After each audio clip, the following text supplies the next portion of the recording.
এর মন খুশি হয়ে যাবে, তখন ওরা আনন্দের সঙ্গে শোভন বাবুকে অর্ডারটা দিয়ে দেবে। বাহ, এই কথাটা কিন্তু তুমি দারুণ বলেছো। আমি বরং একটা কাজ করি, তোমাকে একটু আটা মেখে দিই। হ্যাঁ হ্যাঁ দাদা বলুন, আপনাকে যে অর্ডারটা দিয়েছিলাম গয়নার, সেটা যত তাড়াতাড়ি সম্ভব পাঠিয়ে দিন বাড়িতে।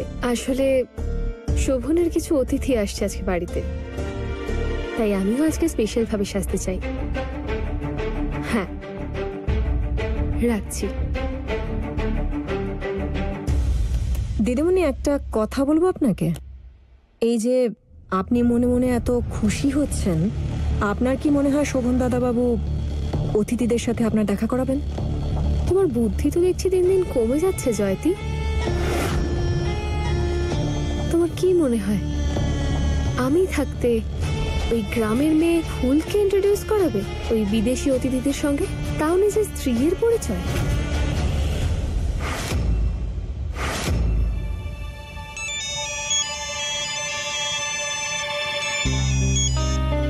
হ্যাঁ মা, বলো। কেমন আছিস মা? বাড়িতে সবাই ভালো আছে তো? হ্যাঁ মা, সবাই ভালো আছে। দীপিকা, একটু দরকারি কথা ছিল তোর সাথে। তোর শ্বশুর বাড়িতে যখন সবাই ঠিক আছে, তো তাহলে তুই তোর মেয়েকে তোর কাছে রাখছিস না কেন? আর কোনো ব্যাপার না মা, কিন্তু তোর দাদা ও একটু রাগ করছিল। নিজের মেয়েকে কতদিন এখানে রেখে দিবি তুই? মা থাকতে আমরা ওর খেয়াল কি করে রাখি বলতো? আমি একটু পরে আসছি।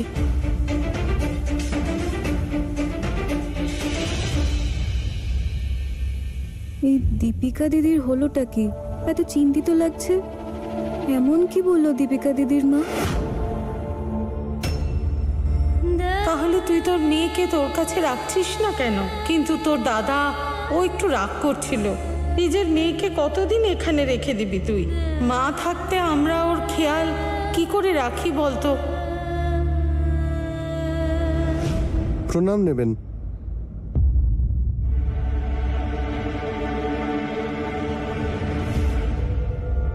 বেচারা ভুল বৌমা, কি অদ্ভুত ব্যাপার বল। ও বেচারা রান্নাঘরে গিয়ে এত পরিশ্রম করছে, ওর নিশ্চয়ই এতক্ষণে হালুয়া টাইট হয়ে গেছে, আর সেই খুশিতে আমার মনের মধ্যে 100টা ঢাক বাজছে। আরে আমার পেটের ভেতর কেমন কেমন হচ্ছে। শোভন বাবা তো নিজের বিদেশি অতিথিদের জন্য ইংরেজদের মতো ঝাল মশলা ছাড়া রান্না আশা করে বসে আছে, আর এখানে ওর বউ কি দেশি ঝাল মশলাওয়ালা রান্না করছে।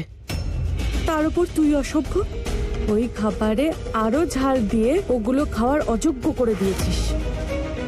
বেচারা শোভন বাবা, ও তো এটাও জানে না যে ওর অতিথিদের সামনে কিভাবে ওর মাথাটা হেট হতে চলেছে। আর এখানে ওই ফুল বৌমা ভাবতেও পারছে না যে ওর ফুলের বাগানে আমি আগুন ধরাচ্ছি। আর বাড়ির সবাই মিলে আজ ওর ক্লাস নিতে চলেছে ওই অশিক্ষিত বোকা মেয়েটার। আর আসল মজা তো তখন হবে যখন শোভন দাদাবাবু রাগে লাল হয়ে যাবে। মা মা ফুলের এত বড় ক্ষতি করতে চাইছেন, আর ও তো কিছুই জানে না যে ওকে নিয়ে কত বড় ষড়যন্ত্র হচ্ছে। না না, আমায় ওকে সাবধান করতেই হবে। ফুল দাঁড়াও, ওটা বানিও না ওতে মা।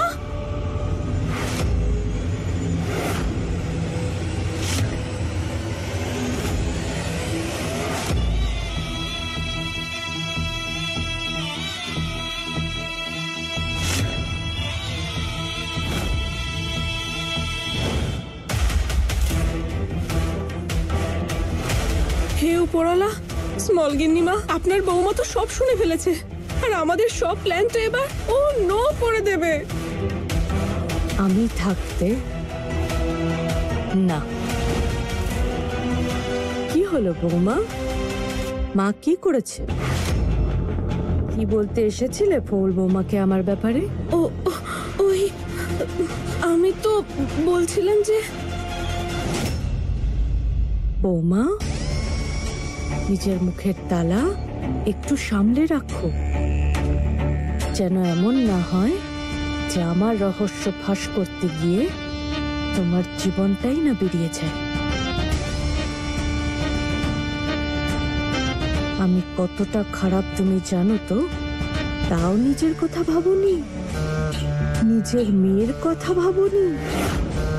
যদি কিছু হয়ে যায় তখন কি করবে?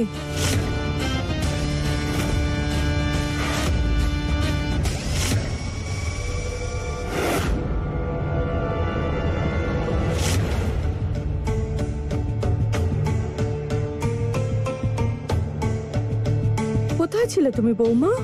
আমি তো শুধু দেখতে এসেছিলাম, দায়িত্ব তো তুমি নিয়ে নিয়েছো, কিন্তু সবকিছু ঠিক করে করতে পারছো কিনা। কিন্তু তোমার হাত তো একদম পাকা বৌমা। ভগবান তোমায় সফল করুক।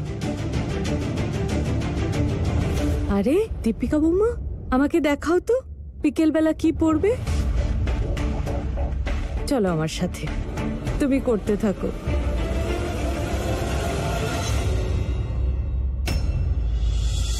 বৌমা, মা, তুমি শুধু কাজই করবে, সন্ধ্যের জন্য রেডি হবে না? না মা, আমার জন্য ওটা অত জরুরি না। এখন তো আমাকে এটা দেখতে হবে যে যেন সব ঠিকঠাক হয়ে যায়। কি দিয়ে তৈরি তুমি বৌমা? আমি জানি তুমি তোমার খেয়াল রাখবে না। আমি সেদিনই বুঝে গিয়েছিলাম, যেদিন তুমি আমার সেবা করতে গিয়ে নিজেকে ভুলে গিয়েছিলে। আজ আমিও তোমার জন্য কিছু একটা করেছি। আমি তোমার জন্য একটা নতুন পোশাক বের করেছি। কাজগুলো মিটিয়ে তুমি ওটা পরে নিও।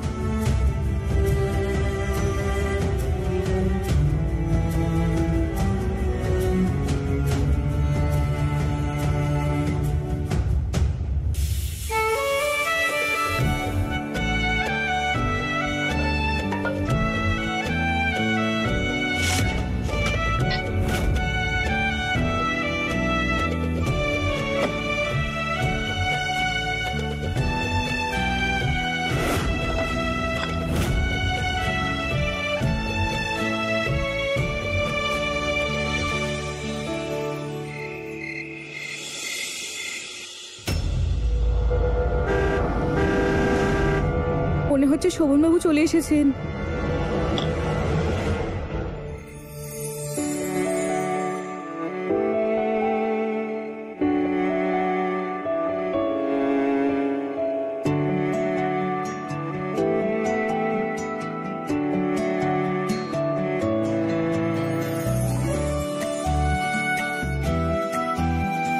আপনাদের প্রাসাদটা